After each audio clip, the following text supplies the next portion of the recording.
Agency is on the horizon, and there is no questioning that the Philadelphia Eagles will be surveying the field for potential help at numerous positions.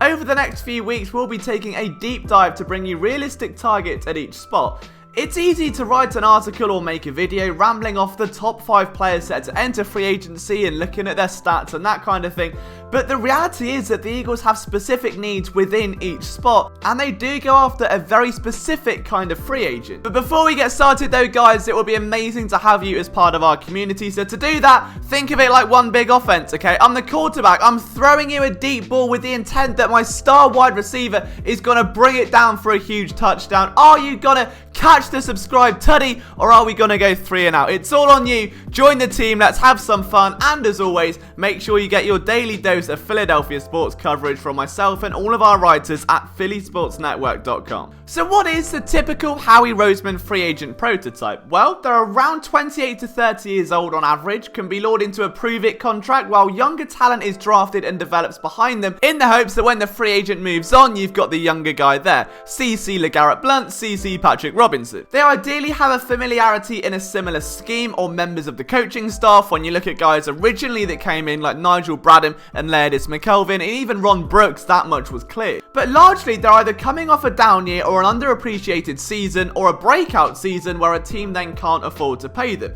If you look at Patrick Robinson during his time with the Colts, he excelled as a nickel cornerback, but then had a down year in the following season. So when the Eagles moved him back to the nickel, it was no surprise that he balled out the way he did in 2017. You're looking for that kind of value, the hidden value that teams may not look too far beneath the surface to find. And it's very, very rare that the Eagles go all in on free agents. They like drafting their talent and building their team that way. Free agents are typically stopgaps where you want to find a long-term solution. In fact, since 2015, the Eagles really haven't played free agents substantially. The failure of Byron Maxwell, the failure of DeMarco Murray maybe scarred this team a little bit. There hasn't been a big-name free agent signed to a massive deal in quite some time. Instead, it's build from within, reward those cornerstone players, and build the foundations along the trenches. So for the most part in this series, those bigger name free agents won't be a massive focus. And when we're talking cornerback, the Eagles again need a very specific type of player. In my opinion, corners come in 2 different batches. You've got breakfast cornerbacks and you've got dinner cornerbacks. And while I personally prefer the 5-course meal dinner,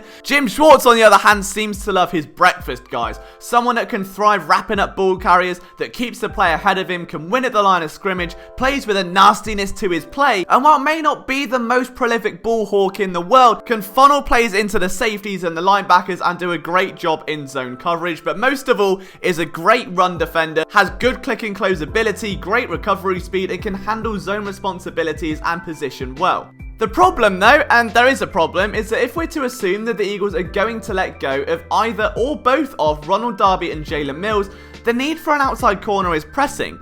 The issue is that the players they're left with don't exactly scream long-term options just yet. Rasul Douglas has struggled to get on the field under Jim Schwartz for multiple years now. Sidney Jones has been inconsistent but flashed elite potential when healthy. Avonte Maddox and Captain Cravon are nickel cornerbacks, and it doesn't really help that the majority of free agents who fit the Eagles mold are prominent nickel corners. Now there are exceptions to the rule, but with that in mind, here are the 5 names I think are realistic for the Eagles to target this offseason.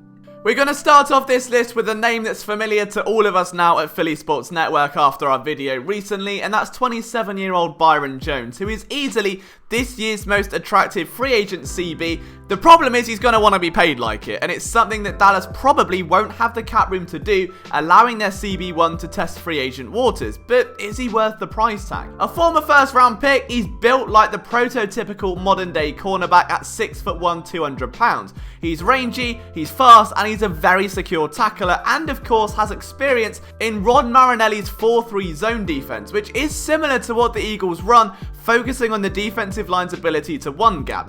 In theory, he fits what Schwartz wants in a cornerback, and he's undoubtedly among the best at the position right now. If there's ever someone that is going to be worthy of a paycheck, it's Byron Jones. Now, I know there's some apprehension about former Dallas players in Philadelphia after the Orlando Scandrick debacle, but I don't think that applies here. Per Pro Football Focus, Byron Jones allowed just 0.64 yards per coverage snap. Only Richard Sherman, Brian Poole, again keep an eye on that name, and DJ Hayden allowed less, and they all saw more action.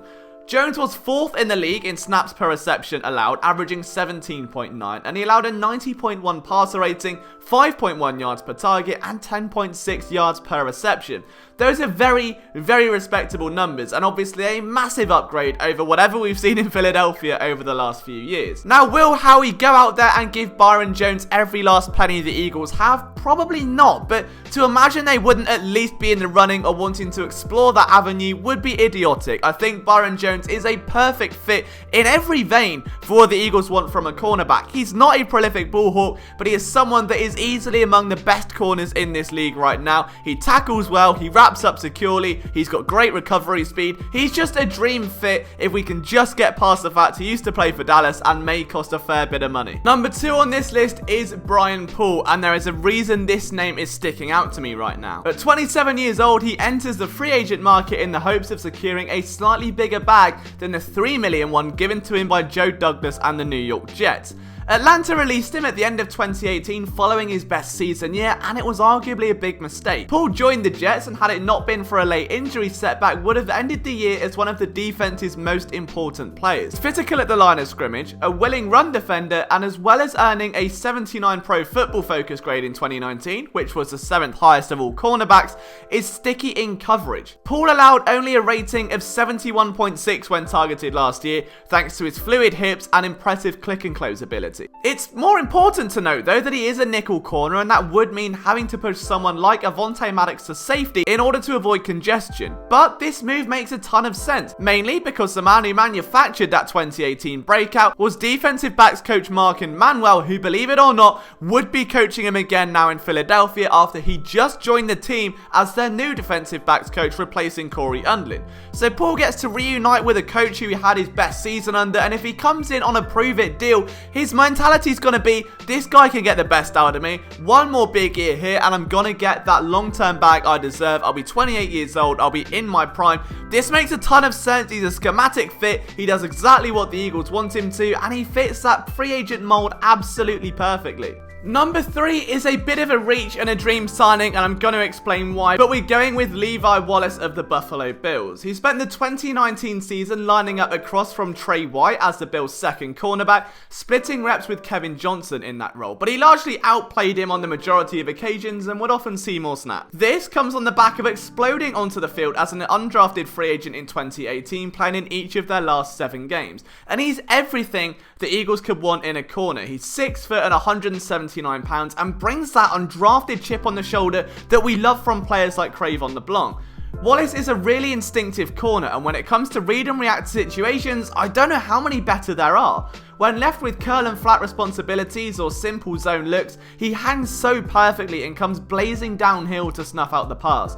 He has a tendency to open his hips immediately with the intent of funneling the play inside, allowing him to see the quarterback in his peripheral vision. It can work against him on double moves, etc., especially against crisper route runners who will want to easily gain a step, but he's got the range to get back into plays and knock balls loose, and that's what a guy like Ronald Darby lacks. His back pedal is a little tall and stiff, which may be why he favours running with his hips turned instead. Not to mention that Wallace was a key cog in a defense that allowed an average depth of target of a stunning 7.3 yards, the second lowest in the league, and the defense as a whole only allowed 15 passing touchdowns. However, he is an exclusive rights free agent, meaning this signing is unlikely. The Bills could just tag him for around $700,000 and he'd have to play under that, which would suck. But the idea that they could use some real stability, knowing that this guy wants some long-term money, there's a very attractive cornerback class coming up in this NFL draft, there's every chance they could tag him for $700K, trade him for a mid-round pick, and use that to land their corner of the future. Is that idealistic? Absolutely, but for a player of this potential, I'm all about being idealistic. He's young, he's fiery, and I'm honestly a little bit in love with his film, I can't lie. Penultimately, we're going with another undrafted free agent, and this time it's in the way of Mike Hilton. Now, he's only 25 years old and has expressed an interest to stay in Pittsburgh, but luring him to a short trip across Pennsylvania may not be as difficult as it appears to be if the Steelers do let him walk. At 5'9", 184 pounds, he played a career-high 62.5% of Steelers defensive snaps in 2019. Now, at that frame, you'd like to assume he's going to be strictly a nickel cornerback, but he's split time between the nickel and safety rep. Just want to copy in Jim Schwartz here at this point. He ended his year year with 63 tackles, 6 tackles for a loss, 5 QB hits, and 1.5 sacks. His value on cornerback blitzes is evident, and he's a player that could potentially help negate the loss of Malcolm Jenkins if the Eagles do decide to move on from the veteran who spends most of his time inside the box. Hilton's smooth hips and aggressive hands at the line helped him earn a PFF grade that ranked him 18th best in the league, giving up a rating of just 84.1 when targeted. You'll notice that trend with these names. He's another corner that bursts to the ball really well with great instinct and flies downfield to blow up plays.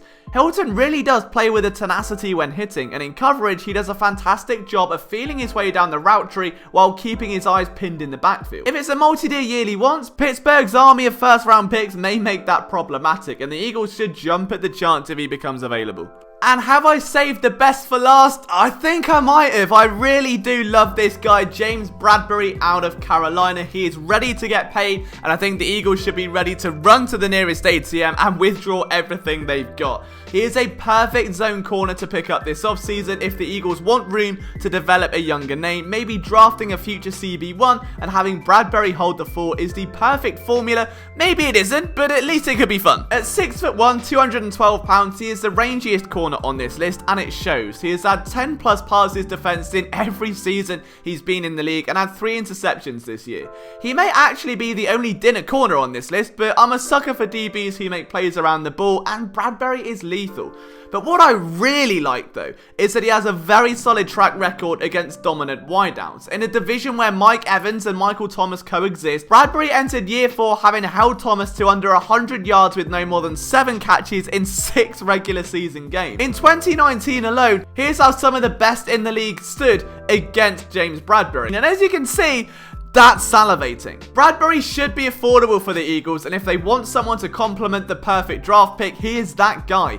His click and close is enough to make anyone flustered, and the swagger he has at the line of scrimmage is something that has been missing from this Philadelphia team for way too long. He plays angrily, he plays hastily, and he just sticks through the route tree. He never wants to give up or take a play off. He'll always be around the ball, and the Eagles need that type of corner. I would be all in on James Bradbury, but who are you in on, guys? Let me know down in the comments below. From myself, Liam Jenkins, you can follow me at Liam Jenkins PSN. I'll see you soon.